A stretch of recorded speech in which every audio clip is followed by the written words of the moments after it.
We're dealing with some technical retardedness. Our favorite game. Come on, brain, be so smart. Come on. Okay. I don't know what maybe. Yay! Yay!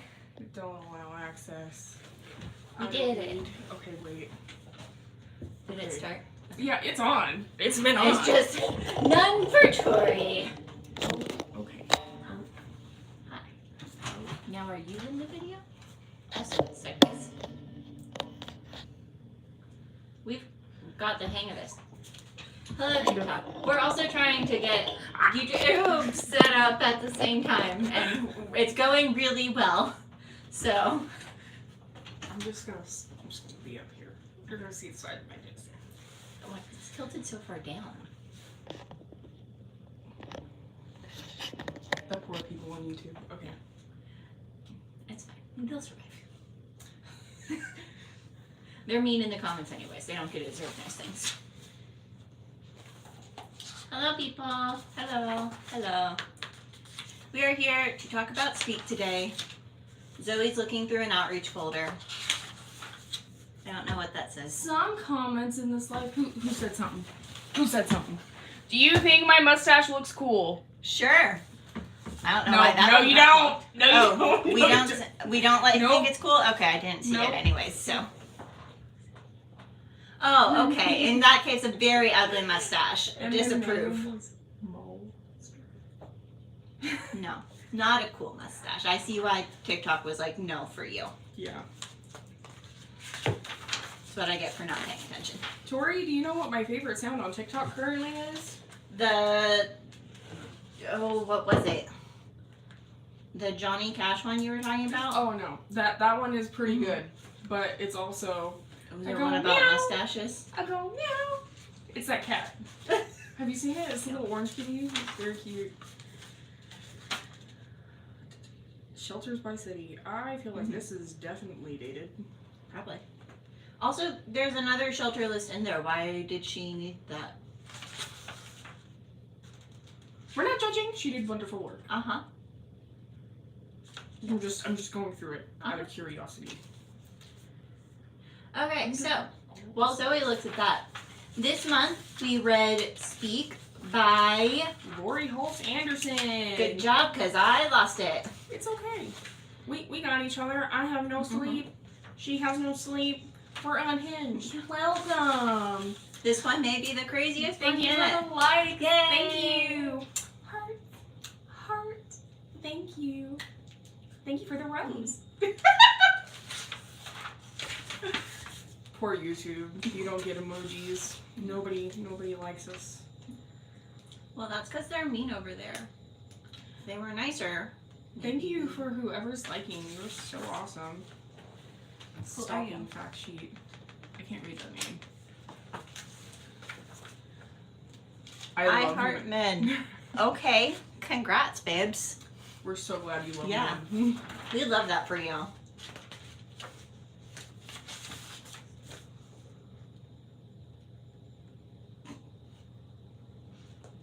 Zoe's enthralled over there. So, have you guys read Speak? It's a bit of an older book than the ones we've picked before. So, odds are more people might have read it, but I think that would largely depend on if you're of a certain age. Okay. You said before that you thought you had read Speak. I definitely did not. Did you read that in school? I haven't. I haven't read it before. I thought I had. I think because you had told me about the movie Uh-huh. that had Kristen Stewart in it. Yes. And I feel like I might have seen part of the movie Mhm. because she was in a bunch of different pre-Twilight stuff that I had seen. Yeah. Um. And encourage your viewers to share your live and invite more friends. Share Share our our life. live. Invite more friends. Oh, there's apartment lists in here too. I bet those are. Because remember when all those numbers are messed up. Mm-hmm. Hello, people joining us. We're going to talk about the book Speak today. We may or may not Yay. actually have the attention spans for it, but it'll be something either way. Someday Zoe will be done reading this folder full of all the information she knows already. I'm really sorry. I'm my eye's probably twitching because I'm irritated. TikTok, tell me what's the latest on Brittany Broski since Zoe is preoccupied. She finished another Court of Thorns and Roses book, and she did a silent review where she cried, and I was like, I feel that, bestie. Yeah. Have you read Fourth Wing? Robbie bought them for my birthday. I finished the first one over the weekend, and I lost my mind. Everybody says it's really good, and then so I have. Do you want Iron Flame? Sure. Because I have it, and awesome. I'll bring it to you tomorrow, so you can read it. I still think we need to. We've got some books lined up, but I am totally down for reading the entirety of A Court of Thorns and Roses for this, and I will be fine with that. Yeah. Is Iron Flame good enough for book club? Well, Iron Flame I haven't read yet, but Fourth Wing. Fourth Wing, yeah. I did think there were some interesting parts. It's like not the whole book is super relationshipy, but there are definitely some parts where we could talk about consent. But it's just like, it's like there's these specific moments where it's like we can talk about consent here, here, here, and here. Well, but then the rest of it kind of gets away from us because it's busy talking about dragons. Well, in A Court of Thorns and Roses, I definitely think. Have you finished the series? I finished 1, 2, and 3. Oh, and then she's saying she's coming out with 2 more books? Oh! And I'm like, ma'am. And apparently there's going to be a really major betrayal, and I was like, who? Who's doing it? I'm going to be really upset. Who am I going to have to fight? Like, you maybe love these people, and I'm going to have to fight them, but these hands are meant for advocacy, but when it comes to messing with book characters, I can't get behind it. What's the third one called? Whatever. That's a small one, right? I don't know. The weirdly I read small it on one. I read all of them on my Kindle, so I've yet to see any physical copies. I have no sleep. There's a Court of Whatever the third one is, where they've got the big war and stuff.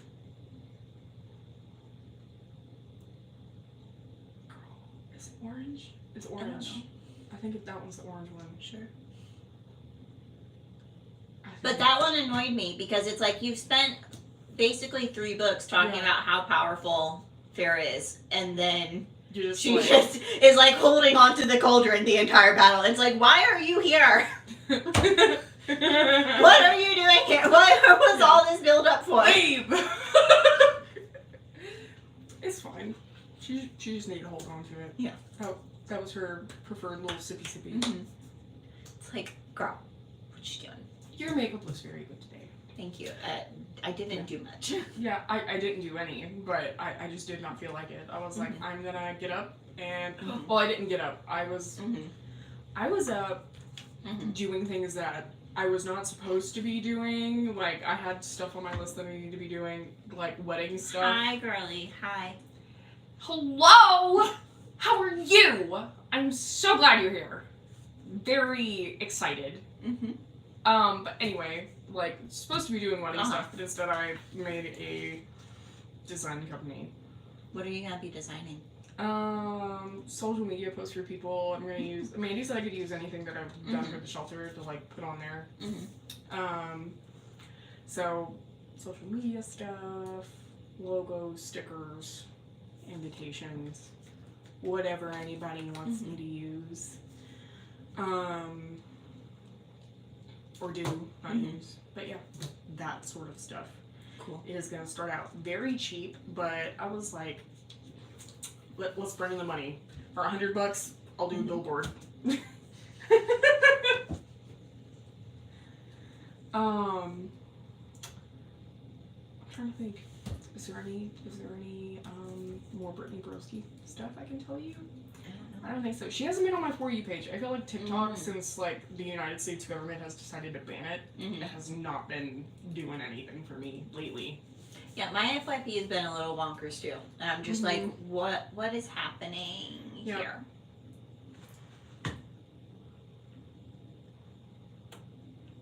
Let's see. I can't read what this is.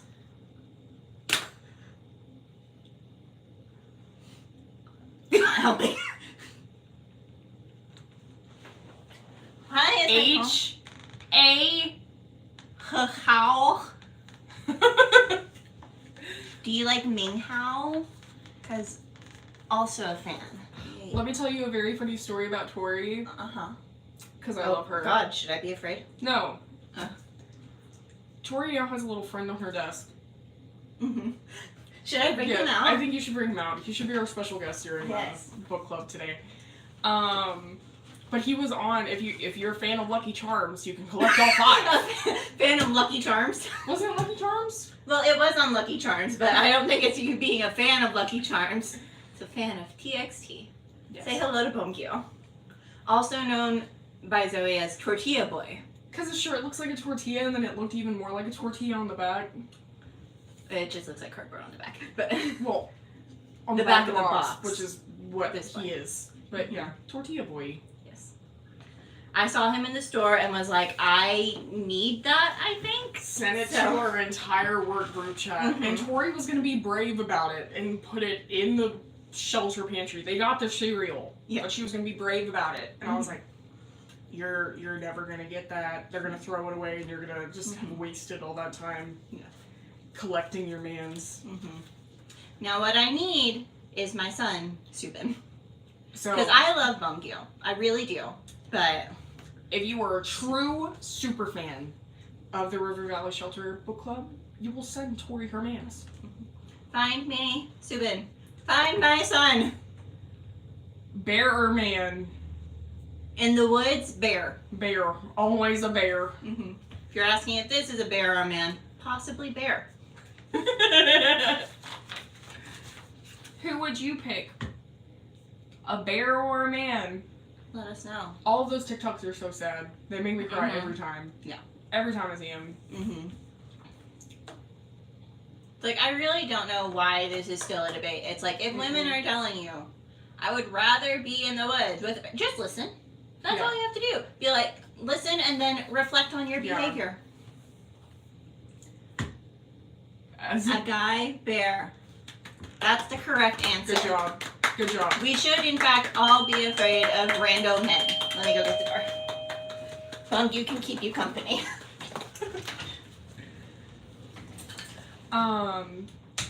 I've seen so many people, like Tori was saying, get so mad about bear or a man, and it's so irritating, especially with us working in a domestic violence shelter, and like we always are getting on here.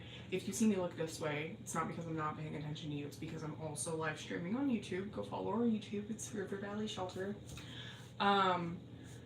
But it's so just like disheartening, the things that people get debates over, especially when it's like big media like this. But you never know, things are wacky. I mean, there are so many things that go big social media wise that I think all of us at one point working in the domestic violence field are just like, why is this a debate right now? I don't understand. We were talking about bad Man or bear still? Yeah, and just how things in general, when it comes to social media, it's just like, what in the world is going on? Why is this a debate? Like, the whole, there's so much of it that's just like crazy that gets debated over. Well, it just shows that we need to be even more annoying in our presence online. Yeah. I mean, that's like, with Gabby Petito, like, that horrible videotape, like, of her being scared out of her mind, and like, people were like, she couldn't ask for help. No, like, you see he's, like, gaslighting her and all of that, and it was just like, it's a problem with not being educated. Or every time I post on YouTube, like, literally any statistic, and I'm not trying to be mean to you, YouTube, but you really earn it sometimes. Every time I post just, like, a fact. It's like, undisputable fact. Nope, that's wrong. Yeah. Who's the source? That's the source? Well, I don't believe that. Yeah. It's like, then go argue with them.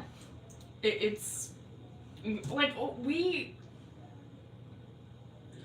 first of all, don't get paid enough to, like, have to, like, have a pure analytical debate with you for hours on end. Yeah. Does Tori do it sometimes? Yes. because she gets riled up. I'm proud of her when she wants to like voice her and use her voice for good. It's the many joys of Yes. having a fire sun, rising, Mercury, and Mars. But Just real pain in the ass vibes. is that good for her mental health? No. So don't argue with Tori. Yeah. Go and do some research. And the bad thing is, like, these statistics, like, they're... And I will say this. When people say, that's not accurate, it's really not accurate. Yeah. Because people don't go out and report. Yeah. It's just what we know based on the people who do report. Yeah. So, like... And every report is going to have different numbers because nobody is going out and interviewing literally every single person on the planet to be like, let me get the most accurate data possible.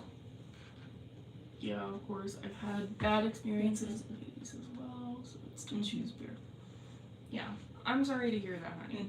That's awful. But I'm glad that you, even though, like, you're here on TikTok, like, you're willing to voice your opinion. That is a very big step. Yeah. Especially as a guy, because there's such a stigma with men. We've talked about it so many different times with the things that we do. So, like, good for you for being willing to say that. We're proud of you. Good job. Okay. Are you? Should we talk about the book now? I think we should talk about the book. Okay. It's been almost 20 minutes. We might as well talk about that a little bit. You're so welcome. Okay, so like I said at the beginning, this month we have been reading Speak by Laurie Halse Anderson, right? Yes. Okay. My brain keeps going to who? The Little Mermaid. Yeah, the Hans Christian Andersen. Yeah. And I'm just like, that is not That's it. not right. But that's where my brain goes. She does not turn into sea foam after this, people. Or does she? How many of you actually read it? How many people can we gaslight into believing she turns into a tree? Does she? Maybe. This is gonna be like the last time, the last podcast where we're like, or did I? Did I hit the child with a baby? Did we commit a hit and run? Just what we need to bring up again. How well versed we are as mandated reporters. It turned into a good TikTok. Me being semi-dumb. Now, Zoe, on that vein, please tell the people what mandated reporters do. Since you gave a whole presentation about it at one point. So, mandated reporters, we are mandated reporters. We had to do a training over it. We do not, in fact, hit children with vehicles. No, that was a very bad, distasteful joke. For legal reasons, I have to say that.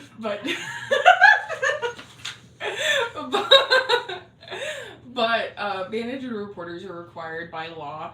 Are they different by each state? They are, aren't they? There's different requirements for each state. For like who's a mandated reporter and who they have to report to and like time windows, stuff like that. Which is crazy. Generally, the idea. If we see a child who we suspect of being abused in any way, we are required. If they tell us or if we suspect abuse, we're required to report. Yep, and it is our job. We get in trouble if we don't report. Yeah. Even if nothing comes of it, we still have to report. The same goes for anybody who could be taken advantage of, such as people with disabilities, like the elderly, anybody who isn't able to take care of themselves without like a legal guardian, stuff like that. Anybody who is vulnerable in any way, like we are required to report. Like we were just talking about, it's different for every state. It's weird what's required. If you are calling the police,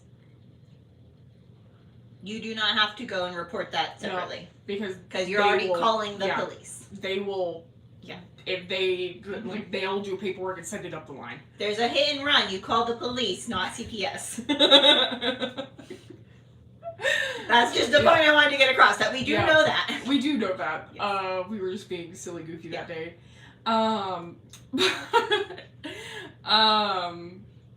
We know how to do our jobs. We are good at them. We're just a little Two unhinged. people with ADHD. And little sleep. I'm trying to think what else, but and like anybody can report. It's not just mandated reporters. So if you guys see something, it's always better to be safe than sorry. You are not going to get in trouble if you were going and saying you don't have to go and tell like their parents, hey, I reported you. You don't have to do anything like that. You don't have to tell the kid, hey, I reported this is going on. It's like you just make that call.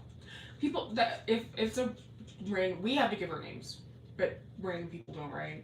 I mean, I think they have to give. I don't know. I feel like I saw at least in Arkansas. You do, but in you some have to places give your name. You don't have to. Otherwise, it won't be accepted. Yeah. But every state is different. Yep, every state is different. Now that we got off track for another 5 minutes, let's talk about the book. Speak by Laurie Halse Anderson, not to be confused with Hans Christian Andersen. Who wrote The Little Mermaid? Yes. Does she turn into a tree at the end of this book? We are going to find out. I hope so. I love a little. What kind of tree would she be? Weeping Willow. Oh, yeah. Because she was sad. Yeah. But she's still growing. Yeah, what are those trees that, like, the bark peels off really easy, but they're really pretty? You know what I'm talking about? The white ones. Yeah. What are those called? I don't know. Spruce? TikTok, what are those trees called? we aren't good at... We're not botanists here. Arborists? Arborists? Arbor Day. Invite to join live. No, thank you. No, thank you. 9, 8, 7, 6. Bye! Okay. Alrighty. Are we on question 2? I don't think we answered question. We haven't even read question 1. No. Oh no. We've just said the name of the book like 10 times and then gotten off topic. There's 16 questions this time, guys. We're gonna instead do of 18. great. And we'll just make stuff up. Okay, let's go. Alright. Question 1.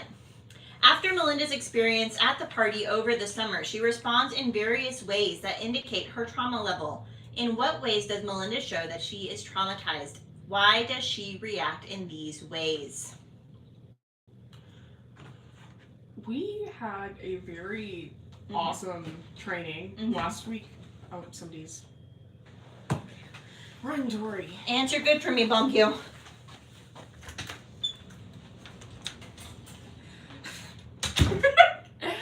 We had a really awesome training for a unhoused training that we had to do last week that talked about trauma-informed care and how trauma affects people in so many different ways. So when it comes to Melinda, I mean, she stops speaking unless she absolutely has to. She really withdraws from her friends. And she starts like biting her lip as a way to like cope with things. She becomes really depressed and she acts this way because trauma can... Carrie's here, but she hates us, so she doesn't want to see us. Boo, Carrie! Boo! Boo! Did she say in a minute? No, she said I didn't say that. Did Bump you have very impressive thoughts? I bet he did. He didn't get a chance to speak. He's gonna get a turn in just a minute, but I was talking about the training we did, how it talked about how trauma can affect everybody differently. Not with that. Very good. What her name was Kaya? I don't know. I want to say Kaya. Kaya. She was great.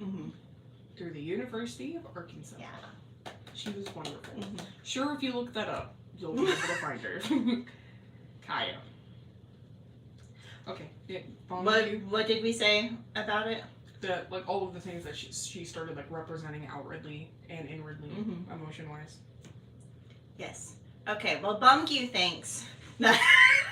Oh, I had a little thing for him. You had a little thing for him? Oh, okay. Yeah, well, carry on. Specifically for Bong Yu, because I thought he would get to speak today. Okay. It's your time to shine with your big boots. I wish I had his boots. Bong Yu says. Okay. From a 2012 stat, From safe schools, healthy adults, more than 60% of children were exposed to at least one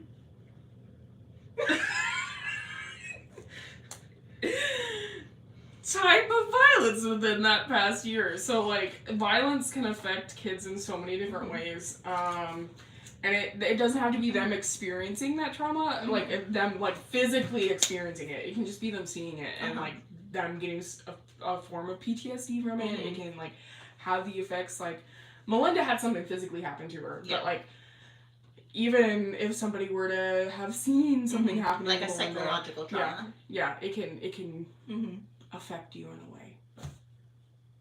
Good job, Bonk. Did I say that right? Yes. He's so smart. Yay! All right, moving on to question 2 because we got to get a move on.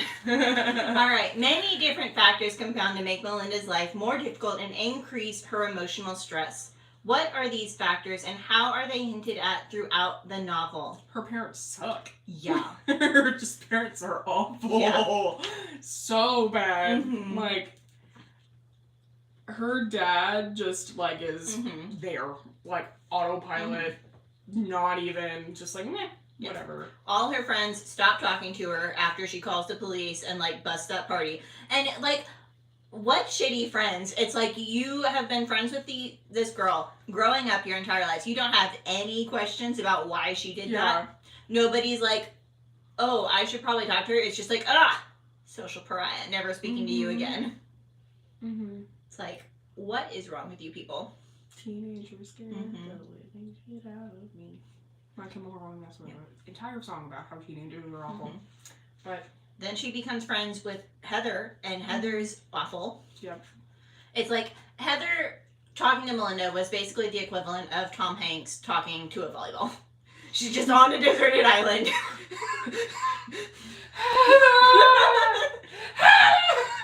It's like literally just a space holder. It's like she doesn't know anything about Melinda, doesn't try to know anything about Melinda.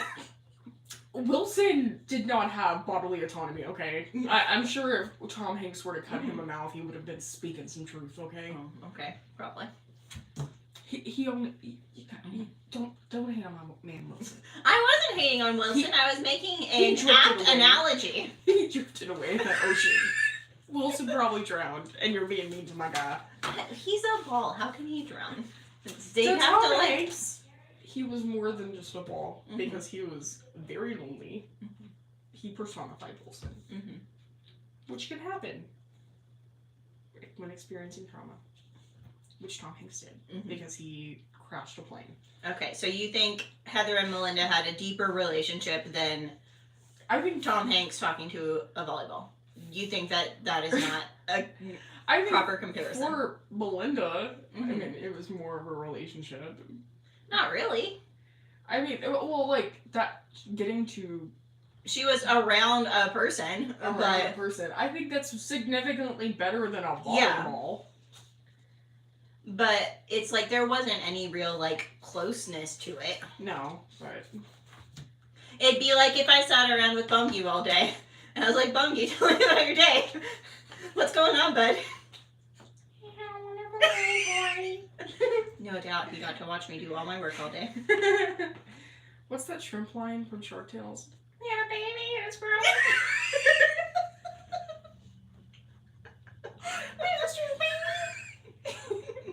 I'm sorry. I haven't had sleep, guys. We're gonna put Bongi where he's in the shot over here. Slay, slay, so slay, slay, slay, slay, slay. I'm sorry. There's gonna be a beautiful compilation if I ever get around to making it of just all the time Bongi was hanging out in Book Club Live. It's our new little mascot buddy. Until someone sends me Subin and finds me Subin. In which case my son will be here. What if they sue? Instead of getting Subin, we get sued! How would we get sued? We were not making money off this. Send us money. Help us pay for our new shelter. Or more cereal. Tori wants to go to the supermarket. wipe all of the Lucky Charms cereal off the shelves. Help her make the dream!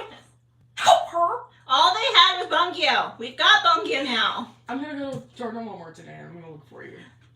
Okay, what's his name? Subin. Subin, okay. But if there's anyone other than Bungyo, will you take them, or maybe. are they like the disgraced No, it's not like they're stepchild? It's just Subin. That's my favorite. Okay. That's my guy. I'm gonna be But I also love going Kaylin. up to the poor Walmart employees. Where is Subin? I need me some Subin. I know. Is Carrie gonna get him? Probably not. Okay, we're gonna move on because we're getting distracted. Melinda was very critical of others' appearances in the novel and what their appearance said about who they are as people. What did Melinda's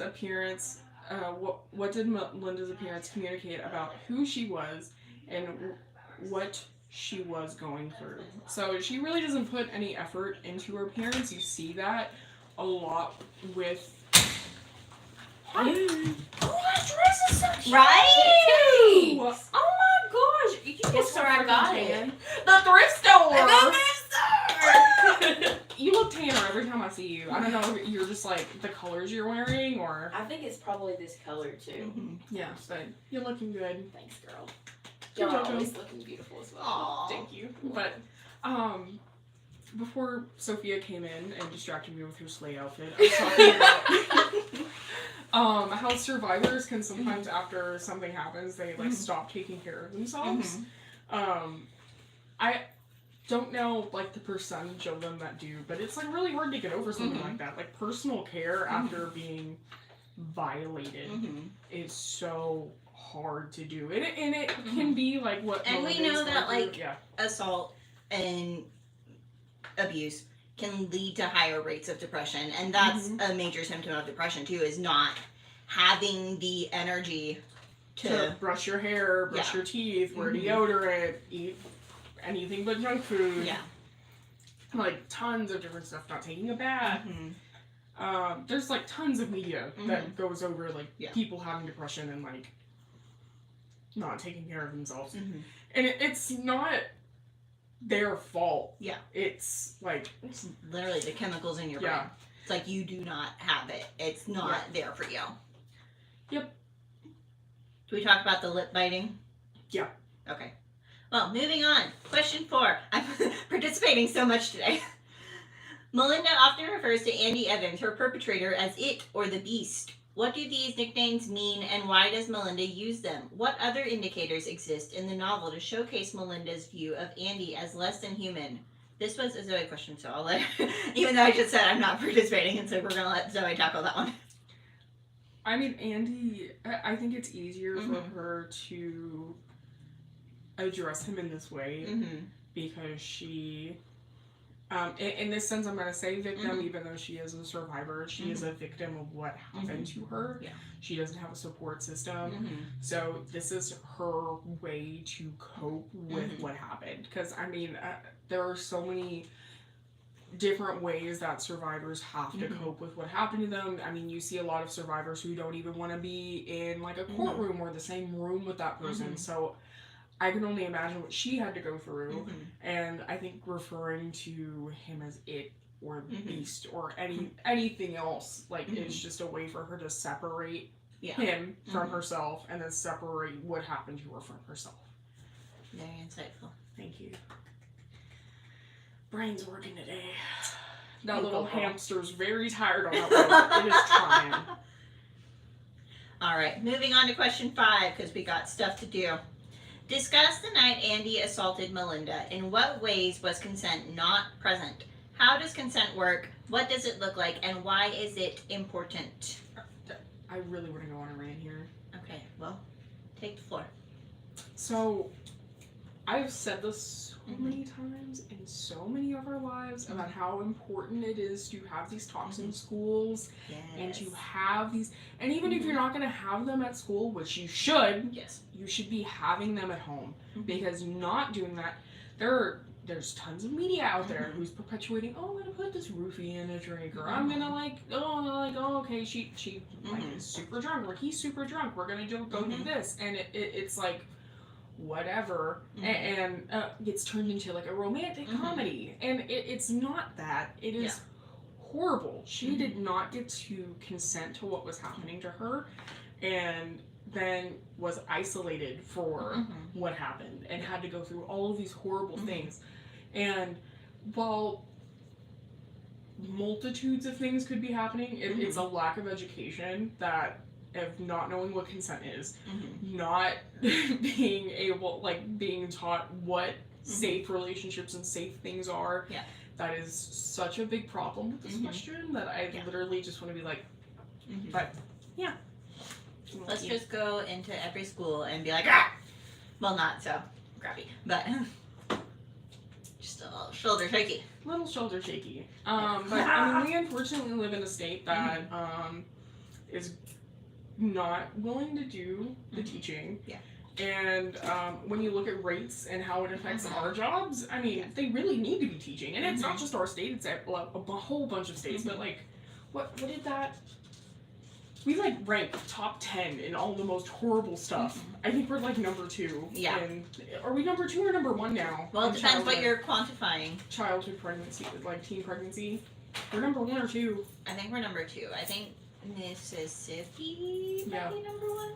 But like, that doesn't have to do, like, I'm sure some of it does have to do with unconsensual stuff, but like, the fact that that is a thing, like, well, I saw a statistic the other day that was like,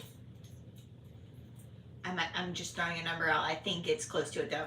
Like 85% of teen pregnancies, the father is like over the age of like 25. Which is horrible. Yeah, that's disgusting. Those numbers might not be real. It's close though. Still, like, even if it's like, it is something along those lines, number. and it is all horrifying. Any number is horrifying. But I just teach young people about sex. Teach young people about safe relationships. Teach them about consent. That's why I got so excited and like made that duet with that teacher the other day, because it's just like, this needs to be happening in more classrooms. But like, I think there are so many, so many things in place that make it so hard for people who do want to be teaching these things, the ability to teach them, because they're scared of getting punished by whoever it might be, school board, the school system, PTA, whatever. And that's not fair, because I mean, at the end of the day, like, you have stuff like this happen because of a lack of knowledge and a lack of education, and it is so sad. It's that stupid lobby group, Moms for Liberty. It's proof.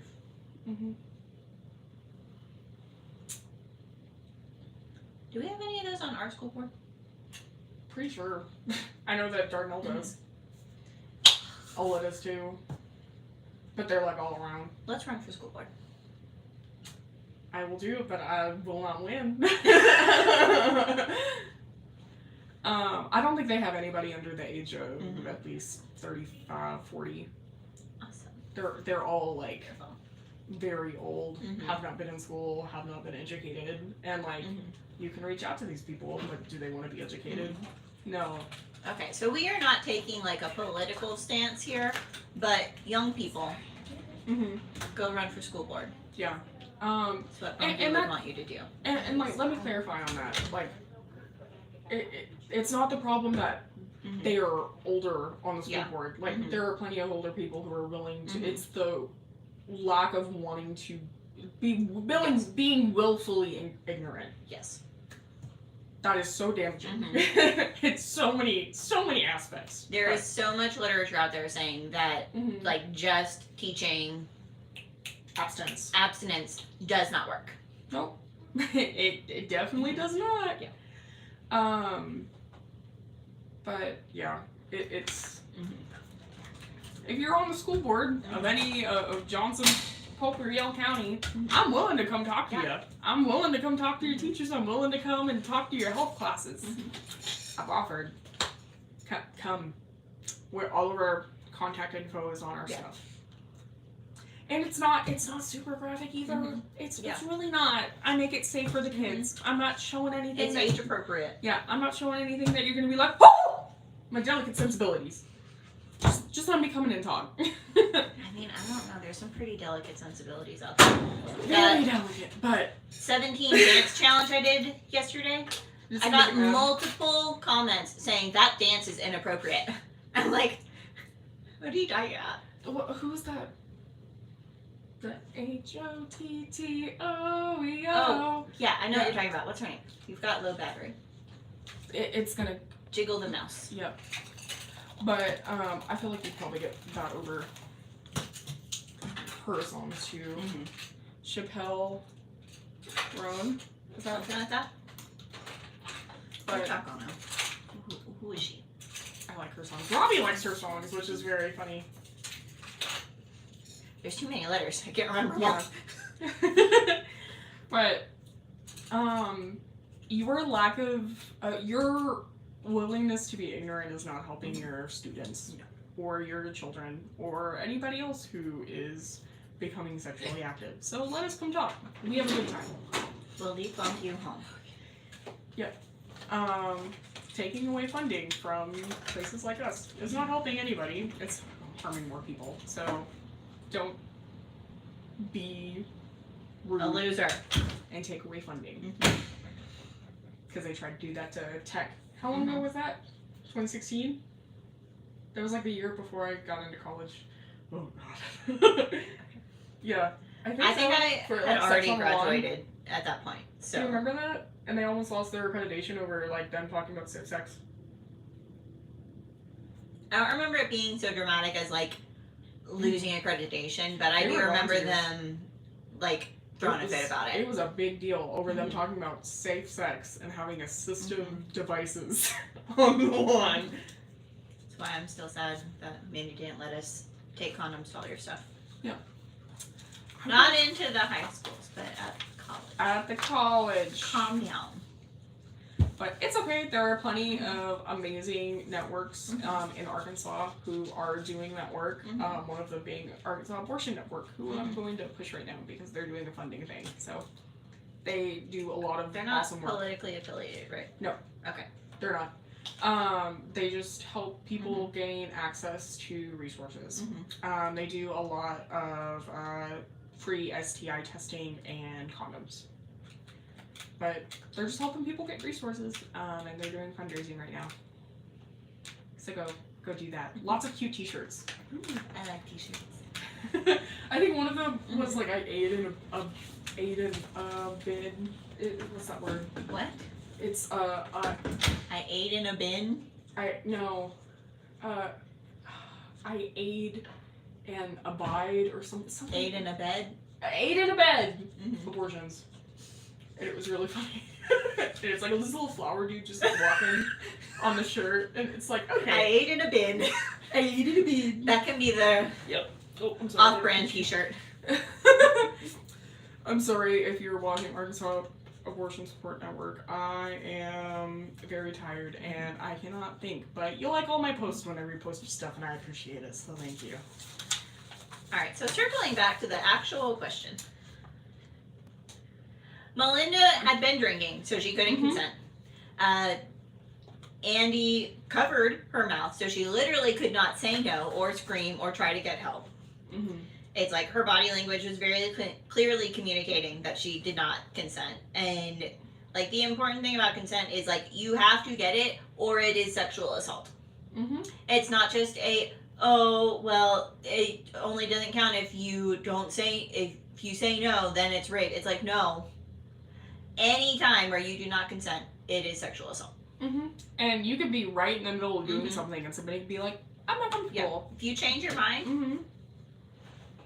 you're allowed to. You can just be like, you know, not feeling this. Peace out, homies. Yep. So, yeah. Mhm. Learn what consent is. We talked about consent plenty of times on our page.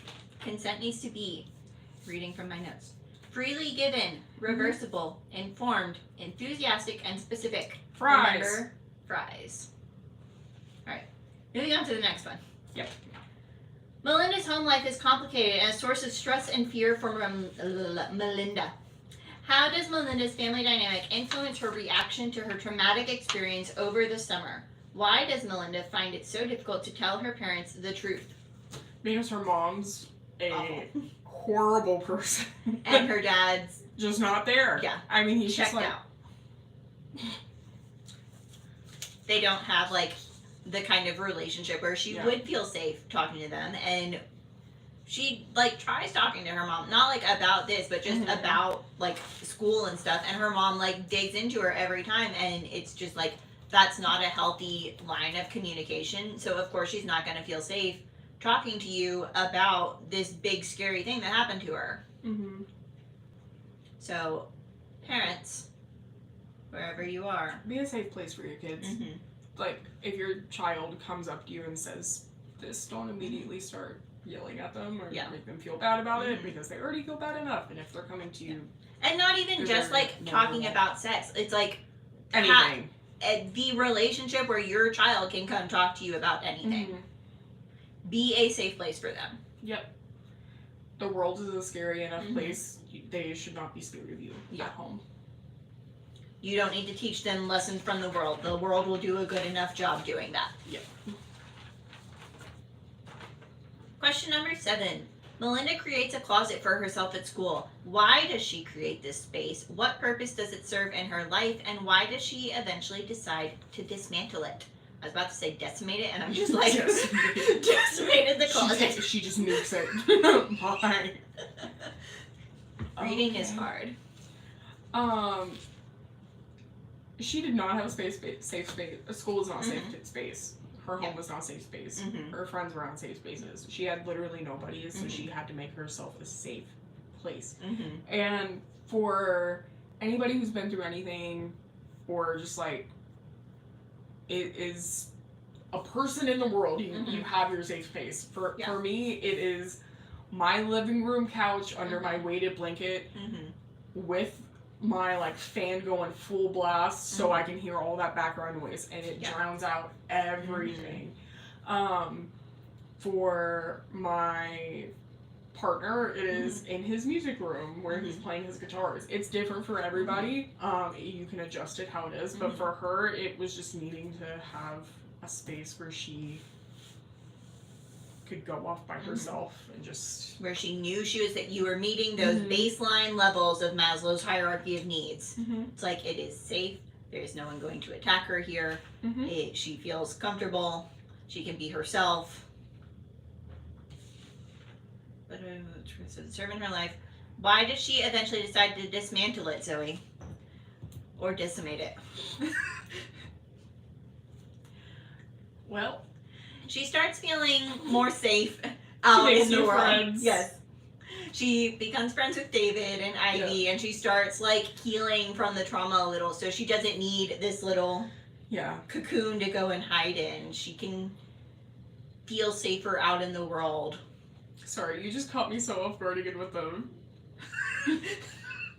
With my super fun vocabulary. I thought you were gonna say dismember, and I was like, okay, Tori. Ooh, something I thought of after we finished the questions. Yeah. Do you think it is significant that as she is taking apart the closet, that's when Andy tries to attack her again? In her sacred space. Well, of course. Yeah. I mean, you... I think that's telling for a lot of survivors too, because unfortunately, there's a statistic out there that says like, if you have been assaulted, or if you have experienced any sort of like domestic violence trauma or sexual assault, anything along those lines, the percentage of your likelihood that you're going to experience it again goes up. It's different for both, so I'm not gonna like throw a number out there. Yeah. But like, I think that's extremely telling, because I think most people like have it in their minds, this is like a one-time thing, where it doesn't happen at all. But unfortunately, for a lot of people, that isn't the case, and it might not be the same perpetrator. In this case, it was, but it's unfortunately something that does happen. So I think it is very telling that her safe place, as she's dismantling it and as she is like trying to move on, of course, But freaking Andy. on that note, I think it's also significant that it is in that safe space that she is able to like finally fight back and able to stand up for herself. It's like she's built the tools for herself into this room that she can now stand up for herself. So it's significant on multiple levels. Yes. Sorry, I was going from. Yeah. Yeah. Mm-hmm. I sorry. That's okay. I wasn't in the question, so it wasn't like a leading question. It was just ADHD. But it works. Mm-hmm.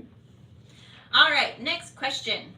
As the year progresses, different events, people, and other factors affect Melinda's ability to heal either positively or negatively. What are these events and who are these people? How does Melinda react to these experiences and how does she eventually find her voice? Freaking Andy is. I hate that guy. I think, like, I honestly wish I would have looked this up before, like, how many, like, what procedures are, because I know that we had something happen when I was in school, and, like, nothing was done, they were still in the same classes, and it was just, like, that is so traumatizing, because it's, like, again, lack of knowledge when it comes to trauma and, like, stuff like that, and, like, that person who was the perpetrator was basically Andy, like, he was very dangerous, like, but in an attractive way, and he does sports, she's just trying to ruin his career, blah, blah, blah. That's also a problem, though, like, in small schools, it's like, if you're dealing with a school like Dardanelle or Dover, it's like, you have basically one class.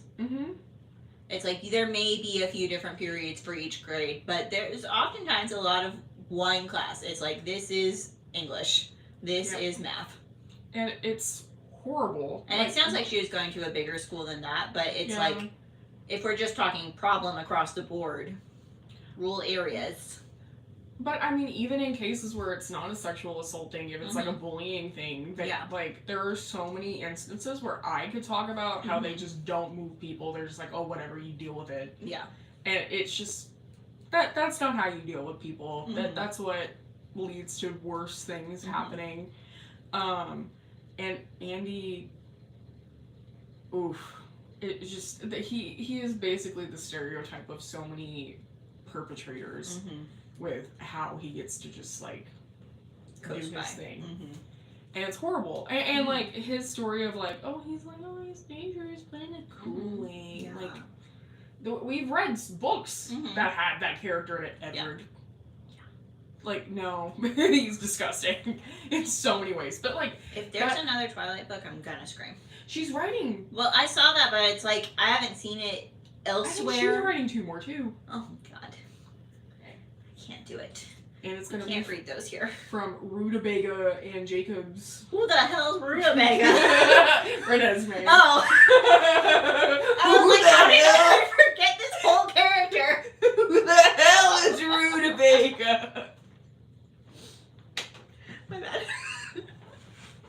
Who the hell is Rutabaga?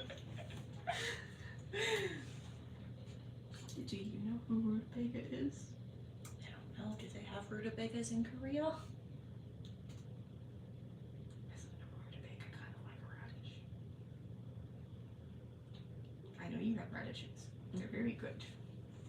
He does not know who Rutabaga Cullen is. He is not a Twilight fan. But he does not support Rutabaga. You know who is a Twilight fan? Who? JK. Jungkook. Oop. They had a whole, like, picture thing where each of the members of BTS, like, designed their own photo concepts and stuff, as opposed to, like, the art directors doing it. Yeah. And was it Twilight fan? It was vampires, but it was all very clearly and not the Twilight. There's a possibility. I will admit that when ColourPop did come out with their Twilight makeup palettes and stuff, I was kind of all about it. And did I buy it? No. But I really wanted to. But anyway, back to the positive. David. I got thrown off entirely by rutabagas. David, you're awesome. Yeah. Go David. Go David. Go David. But he helps her school. Like,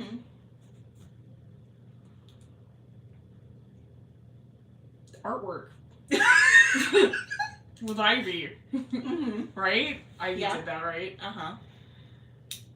We love a good artsy girl. I feel like every Ivy I've met is an artsy girl. It just like comes with the name. Go Ivy. It's that like botanical name. Yeah. My name is Ivy Rainwater Spring. It's those like really those what are those girls It's also called? interesting that like her name is Ivy and it is this sort of like nature theme. Yes. And nature is like such a big part of like Yes. the symbolism in this book. My brain was trying to make a TikTok thing because that was a thing forever. Those like really like those girls who would like dress up and be like, my name's Rainwater. And their name was like Rebecca or something. But they'd be like, oh. You mean Rachel Rochelle Yeah. in this very book? Yeah. But Ivy. Yay. We like Ivy, we like David, we like art teacher guy, Mr. Freeman. We all love a cookie art teacher. Yeah. There was an art teacher I saw the other day. I never get on Facebook, but he, one of his students, it relates to this in a way, so like I'm not going too off topic, but like one of his students got like pregnant and the dad was not involved at all, but he kept like pushing her because she got isolated because of being like a pregnant student, and he just kept saying like, you gotta stick with your artwork, you gotta stick with your artwork, blah blah blah blah blah blah, and she became super successful, made a lot of money, and then like dedicated her, like got a studio and named it after him. Aww. And he was just like very Bob Rossi, so we loved it. Nice. I love it. Be like awesome chill art teachers. Thank you. I think that's a vibe more people could use in the world. Yes. Alright, any more on that one? No. Alright. Throughout the novel, Melinda describes the changing of seasons, especially the snow through the winter and the thawing in spring. What do these changes symbolize about Melinda's emotional journey and process of healing? This isn't the first book that we've had that like has nature as symbolism.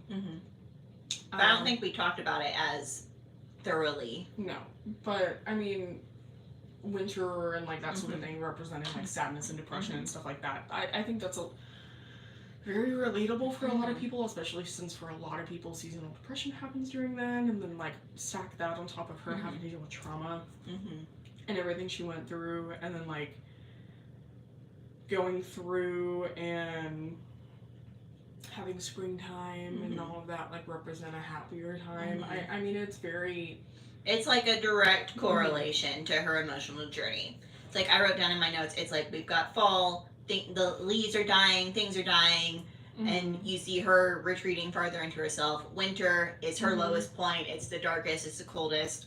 Then spring going into summer, it's like she's regrowing, it's rebirth. It's like just beat for beat going with it. Let's see, there was another part I've talked about in here too. Oh, Melinda also talks a lot about like the landscaping at her house, and when she's like really depressed, it's just like very overwhelming how crazy the outside of her house looks and how depressing it is. And then she starts like working on tackling the landscaping, and that kind of helped pull her back into things, helped her build a little bit of a relationship with her dad. And I think it's a good analogy to like when you're dealing with something like trauma or depression, it's like you do need to put a little bit of work in to help heal. So just analogies all around. There's a lot of symbolism in this book. We'll talk about it in a minute. Okay, moving on. Melinda's journey towards speaking out and healing is connected to her artistic exploration and discovery in Mr. Freeman's class. How does art class help Melinda find her voice? What does the tree symbolize throughout the story? In what other ways are trees significant or symbolic throughout the story? Well, I've done, we couldn't call it art therapy. We called it, I can't remember, art with the River Valley Shelter or something, but art therapy is something that so many people use. And even though like hers wasn't like direct therapy, not led by a counselor, but like she's processing what she's going through by drawing the trees, and like we talked about like trees and seasons and stuff like that a little bit in the last question. Because art is so like personal. And At least if you're doing like good art. yeah, I mean, even if it's not good art though, I mean, I went to the Holocaust Museum in Washington D.C. when we went, and they had pictures of. I don't mean these like drawings. technically good. I mean like if it's conveying an emotion. Oh, okay. Not just like here's a picture of a smiley face. It could be a scribble, but I mean, I think my point still stands though. I mean, even if you don't know that emotion that you're trying to convey, if you pick up an emotion, it's still very telling because I mean, even if Melinda wasn't sure of what she was conveying at the time or what she was feeling, I mean, it was still being conveyed through her work and helping her process even in a way that she wasn't aware. And where I was gonna get with the Holocaust Museum, I mean, you see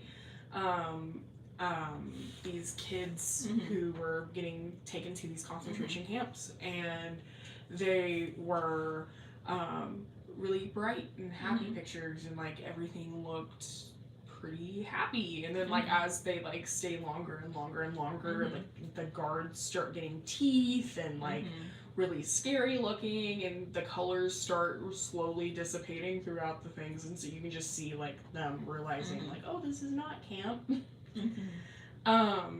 So Every time. Tori's gotta verify. Drag the puzzle piece into position.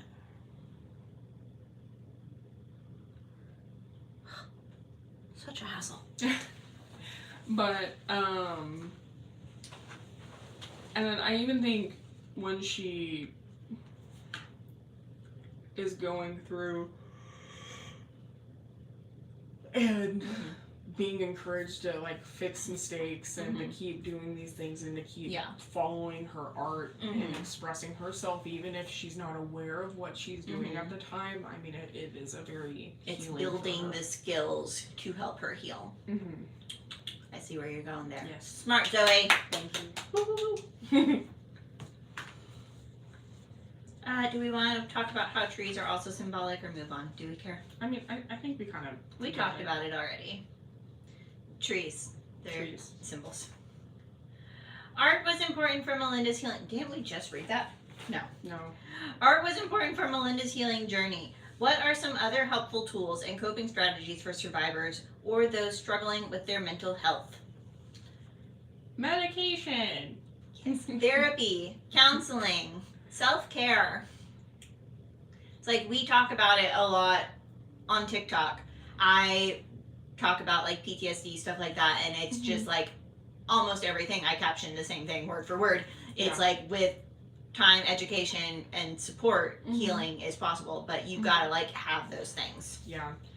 It's not just gonna happen on its own. What's your favorite form of self-care, Tori? I like to work out. I like to crochet. I like to read. It's like I do a lot of things for self-care because we work very stressful jobs, so I try to not go insane. I love all my silly skincare things. I love shopping, although that one is dangerous financially. Dangerous. But even if it's just like window shopping, it's just looking at fun. stuff is fine. Yeah. I like watching TV, just like those comfort shows. Doesn't get any better than just like watching Schitt's Creek for the 1200th time. Yep. I bet you could probably quote that whole thing by now. Probably. But it's okay. What about you, Zoe? What's your favorite self-care? I like doing anything that's creative. It's just a really nice release for me. Thrifting is one of my favorite ones, but that's a little bit safer than shopping. But it can get pretty dangerous, especially if you're having a good haul day. But like right now I'm hunting down like anything brass for my wedding, and it's sometimes the brass stuff can get expensive when it comes to candlesticks and stuff like that, because Goodwill's be greedy, but whatever. I really like cooking, reading. playing with my cats. They have way too many toys. It's kind of awful how many toys they have. And there's just 2 of them. When we're done, remind me to show you the picture my mom sent of Benjamin the cat. Because I she love sent Benjamin. the 10-week... My mom got a Maine Coon kitten, guys. And it's insane. She sent us Sweet. last night a comparison picture of 10 weeks versus 13 Huge. weeks. Yeah. Huge. It's like, it's been 3 weeks. How are you this big already? Yep. I love Benjamin. Benjamin's a sweetie. But anything to do with them is my favorite. Especially when they get really talkative. But yeah, that's pretty much my self-care. Bothering Robbie in a fun way. But yeah. 5 more questions, guys. We're making it. We're not going to be late today.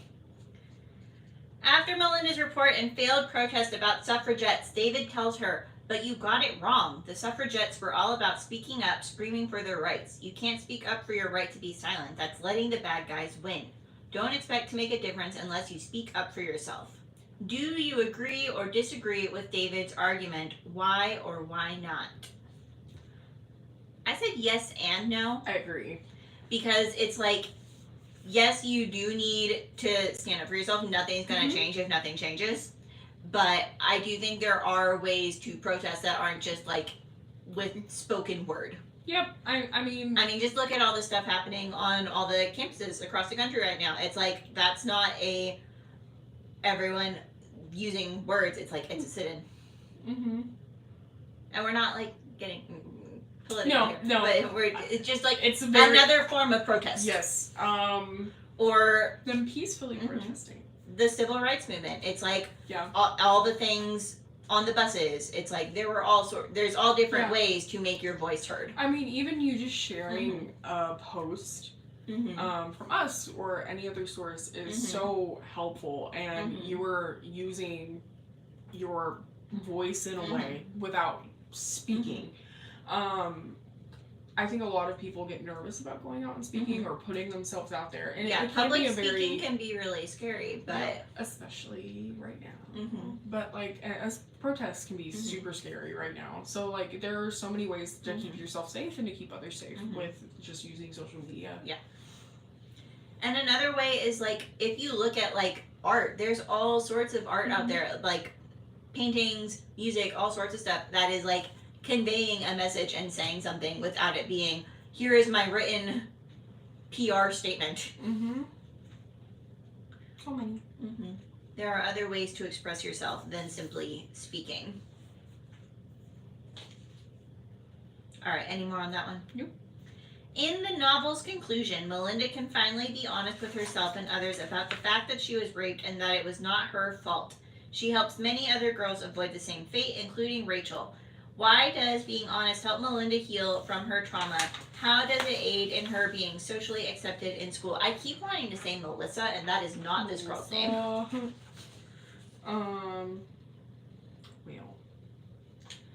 I mean, being able to make any form of positive change can be very cathartic and healing. Like, we're not saying anyone has to go out there and just, like, tell the world about their trauma. That is not what we're trying to say. But it can be incredibly healing, and it can help people to say, this is what happened to me, these are things you can learn from, or this is what you can watch out for, or hey, this person's a loser. Yep. And like we said in the last question, I mean, anything that you're doing, like whether it be posting or doing whatever, is helping. It can be still very cathartic. Yeah. But I mean, like writing the list on the bathroom wall. Yes. And she went through so much, and I think to be able to have that power back, because I mean, that's all. Well, give him his power back. He's just a boy. Just a baby.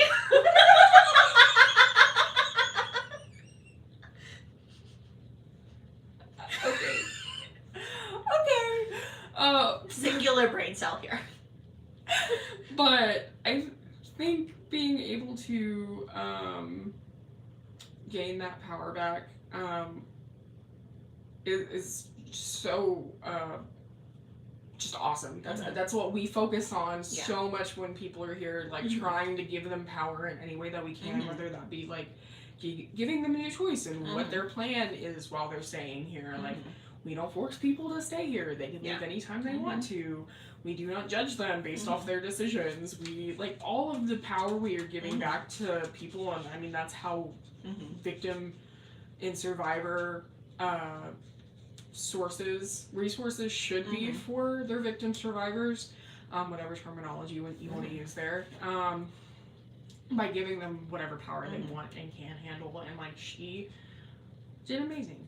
Melinda did awesome. Yes. Question 14. Melinda's English teacher spends a lot of time discussing symbolism. What is the significance of symbolism to this story?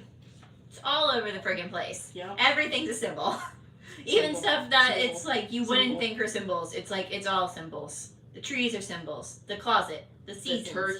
The turkey. Her room. The landscaping outside. The linoleum. Mr. Freeman's painting. David's argument with the teacher. Melinda doesn't speak unless she has to. It's like everything is expressing something in a different way than simply like spelling it out word for word.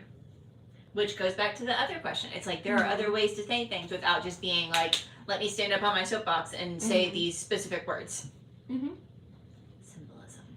Did you bonk yourself? I did. It's fine. Okay. All right. Do you have any more thoughts on that? Question 15. Speak came out in 1999. In what ways do you think Melinda's story would be different if it was written today, if at all? Do you think the societal conversation and attitude regarding sexual assault has changed since the book was originally published? So I think it would be much worse for Melinda if this happened today. Because why do you think so? Cell phones and the internet and stuff like that. Because I mean, 1999, you did have cell phones, you did have the internet, but it was like it was dial-up internet. Nothing like where at the click of a button, like you had to wait for that bad boy to warm up. Yeah. Now you can just like open up your phone, you can get on anything you want to, World Wide Web, get into whatever you want to, and in a matter of seconds it is out there. I think for her, like like, not only in her school, but it would be literally everywhere. I would worry about this poor girl being able to make it. Like the cyberbullying and everything. Because, yeah, okay. Yeah, I see where you're coming from that. Because I was thinking it could be a positive if she were able to, like, find a community online. Which that she wasn't able to communicate with in person. Because, you know, typing can be easier than speaking for some people. Especially if you're kind of in that headspace. It's like less effort to type out these words. I think hopefully it would end up with that. Yeah. But what was that movie where the girl, it was a really popular movie, like, and it was like early 2000s-ish, and all of her stuff got like posted online because she was sexually assaulted. I need to look that up. We need to talk about it. Because now that I think about it, it reminds me. But she was sexually assaulted, and like, it was after 99. It was when the internet like really started, like MySpace and all of that started going on. Like, it was horrible. Like, she wanted to commit suicide. They made a law. It's based off a true story and everything. But like, it was horrible for her because like you at your fingertips can just send stuff out. And I mean, that's the horrible thing. I mean, Tori has to deal with people from all around the world all the time. Because they are willfully ignorant, or they are ignorant and don't know what they're talking about. Yeah. And it's so, like, a lot of times it's much more willful ignorance. Yes. Like, trolling is their job. But at the same time, you had somebody who's not even from Arkansas. Like, she has it posted over there because she's awesome. She's a superstar. Who said that Tori changed their life because of the work that she does for our social media page. She deserves to get paid more if you're watching this. Anybody. But Andy. Bored. But there is positive things that have come from the internet. But at the same time, I feel that it giveth and it taketh away. For her not having any sort of support system when everything went down, it would have been awful. It would either make it or break it for her. It's like the cyberbullying I could see being very intense. But I also think that she could, if she like were able to find her way into it, find communities and spaces online, because like Tumblr loves some suffering. TikTok does too. Mm-hmm. Just every way of the internet. It's like, I put here in my notes, it's like we can all agree that she seems like the kind of kid that would write fanfic that is like weirdly specific to her own lived experience, right? It's like, yes, she would. Like, let's not lie. She for sure would be one of those. Who would have been? Well, it depends what the fandom. I don't know what was popular in 1998 Buffy other the than Vampire Slayer. Oh, Angel, save me. because I was a wee lass in 98. Apparently, I look sad. Elena texted me privately and said I looked sad. I'm CB. I CB. Spike! Spike! Yep, Spike. Spike would have been the one. Spike. No, I'm more of an Angel girl because he played the dude in Bones too. Mm-hmm. Yep. Oh, what's his name? Seela Booth. Mm-hmm. But, sorry. I also on Instagram, like, was posting different memes and stuff, being like, "This is Melinda Core." Melinda Core. I posted one that was a K-pop meme, and it was talking about 17, and it's just like one of the guys taking this big giant step, and it's like sadness, depression, anger, rage, haters, going 17. Me. And it's just like, if she'd have been a K-pop fan, her life would have been so different. Like, the internet is wonderful at the same time.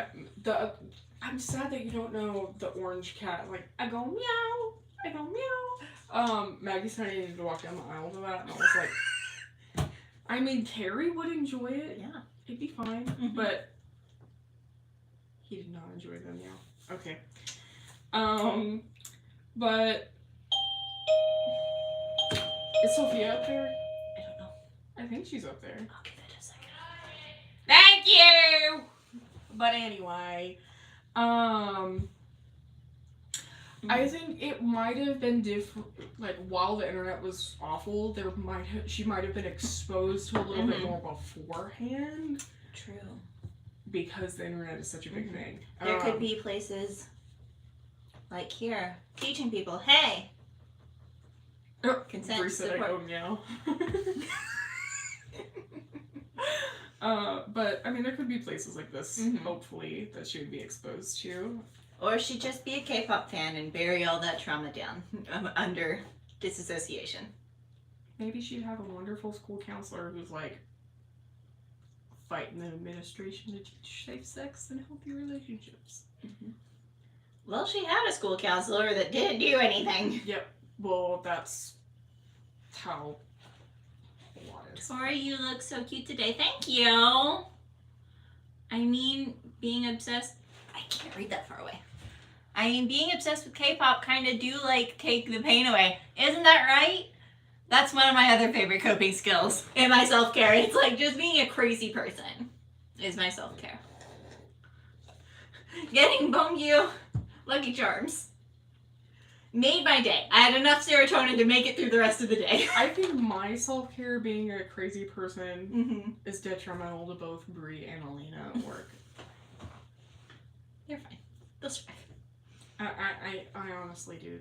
Because they follow me on TikTok, and I'm sure you follow me on TikTok too. Yeah. I don't know how much of my reposts you see. All of them, probably. I apologize. I see a lot of them. I'm surprised you don't get notifications every 10 seconds. Tori liked a video you reposted.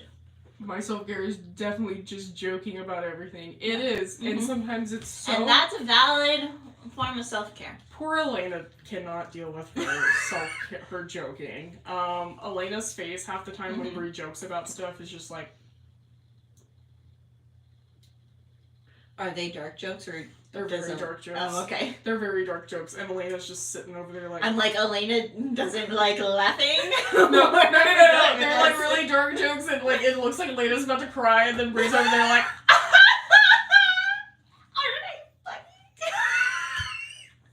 Aren't I so funny? Johnny Show! That's why I came to this live. Thank you for being I here. have childhood jokes. I I too Don't have we been all? victimized by childhood trauma. Join the Childhood Trauma Club. We just need to make t-shirts. I have childhood trauma. I have childhood trauma. Yay. H-O-T. I don't know. I get lost halfway through. There's too many I do letters. too. I'm like, wait, where was I? Hot to go. Oh.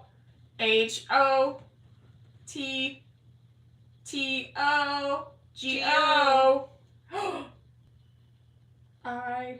Da, da, da, da, da, like I know the melody, but I don't know the words. What were we talking about? Harvey Where were we? Weinstein. We were? About to. Oh, okay. Hate that guy. So, trying to find a segue over here. Harvey Weinstein. Mm-hmm. If you don't know, the Harvey Weinstein conviction was recently overturned because too many women were allowed to speak at his trial. So there wasn't enough evidence from the specific case against him. So they're like, oh, okay, bye. And I just think it's upsetting and ironic that this happens as we're reading this book saying, hey,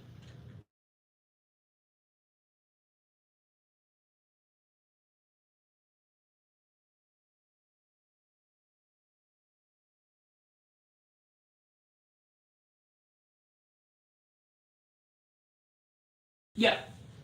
and it's like everything that he is saying about Drake, Yes. and Did then you what's see- his face from Throne? Yep. It's like it's basically like it's going out in real life. He was Fuck you!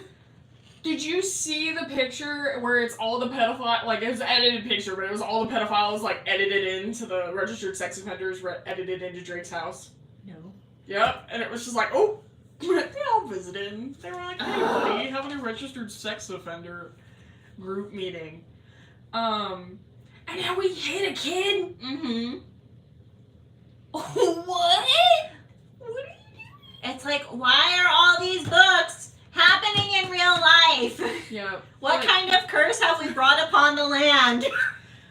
But like the thing is, like they like it is so frustrating to see these people who have some semblance of power just getting like who's the freaking rapper that got in trouble the other day? No, P. Diddy. Yes. What has happened with P. Diddy? Like everybody saw his house get raided and like nothing. The Well, court I mean, if documents have there's come a out. federal investigation, then they're not gonna just like release all the evidence. I need details because they were saying J-Lo was also involved. J-Lo, you need to be dropping beats. I don't care if you got a form not to talk. Poor Ben Affleck. Poor guy. Him and his Dunkin' Donuts. He's just at Dunkin' Donuts. I need triple shot. Shoot it off. The sad Dunkin' Donuts man now. He always has crap Dunkin' Donuts. It's like, but who are you getting that for? Are they married now? They're married again, right? Yes. Yeah. I think so. But yeah, I'm interested to see how everything plays out, especially after everything that happened with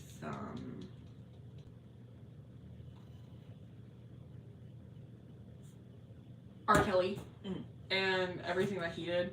But I feel like P. Diddy is gonna be harder than R. Kelly because while he doesn't have like a ton of music out there, he has his name on like everything, like producing wise, and it's gonna affect other artists too. But I haven't heard anything about artists being like, "Oh, yeah, I'm gonna take his song off," or anything like that. Maybe because I keep bumping him. Maybe because they're scared he's gonna try to blow up their car like he did with that one dude. But like. Well, we also know that Hollywood doesn't like to hold people accountable. See everything happening with Drake that everyone's apparently known about for years and no one said anything or done anything. or R. Kelly, or P. Diddy, or Michael Jackson, or like the list goes on, guys. Yeah.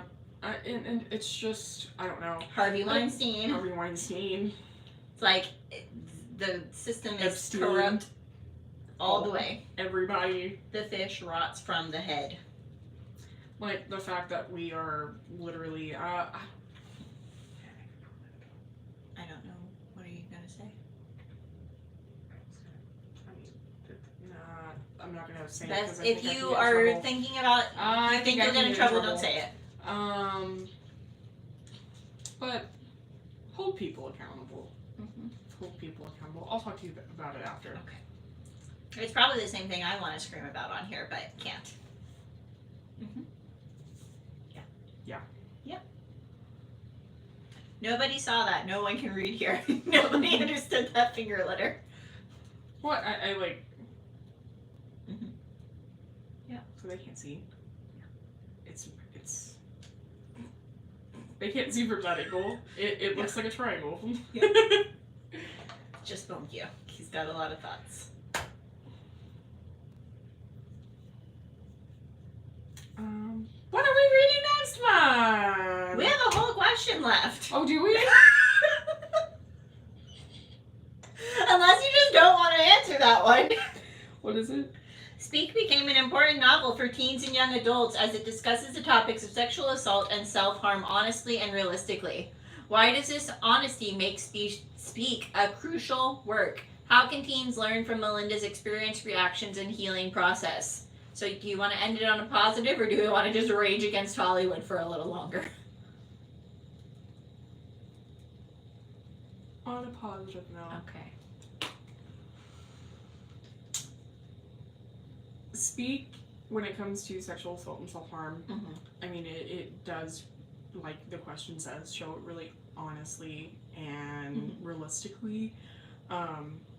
It's something that I'm sure so many survivors have gone through themselves, especially those who have had to go through it in a high school and college setting, sometimes even younger, and having to deal with just like small town politics and like everything that goes with that.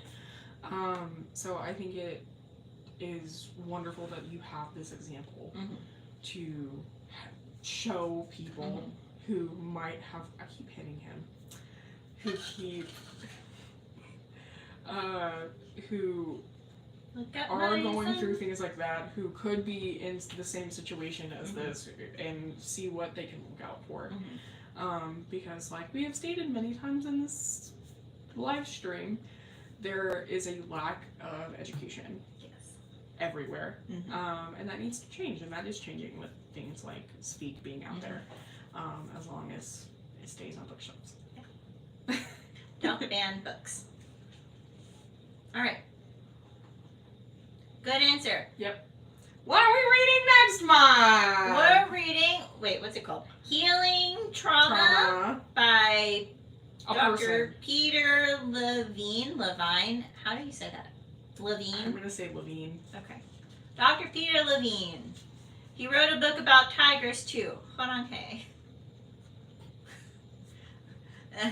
It has something to do with the other book I gathered from the introduction, so maybe we should have started with that one, but we're reading this one first, so we're going to learn a lot about trauma and healing. And tigers! And tigers. Maybe. I think so. I don't know. He was talking about tigers a lot and how he like discovered this somatic practice through seeing tigers and other wildlife. Okay. And how they go through life-threatening experiences and literally just shake it off.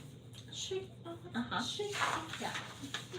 And so that's how they came up with the somatic practice as opposed to like talk therapy. Nice. If you buy the book on Amazon, you get 12 somatic practices. Free. Don't know what those are. Did you buy your book on Amazon? I got the Kindle version. So I haven't even looked at the book. I need to. I need to see if I was. Is it free? Is the book free? Yeah. I think it's on Kindle Unlimited, but I don't have Kindle Unlimited. Sorry. I don't read fast enough to like make it worth it. Okay. I'm got a very noisy brain. It takes time for me to focus on things. I get it. I barely get through the books I'm supposed to be reading. That's okay. All right, anything else to say before we go? Be good people. Yes. Be good people. If you find Subin Lucky Charms, let me know. Send it to Tori. Yes. All right. And that's all. Yep. See you guys next month. We'll talk about trauma and maybe do some somatic exercises. I don't know exactly what's going to happen. We'll see. Is that just a series of exclamation points? What's Bree saying? Where can I get that book? Because I don't got no Kindle. You can order it on Amazon or anywhere books are sold. Did you hear that? Yeah. There you go. Order the book. Bye, YouTube. Bye. Bye. Are you sure you want to stop streaming? I am. I won't let me stop.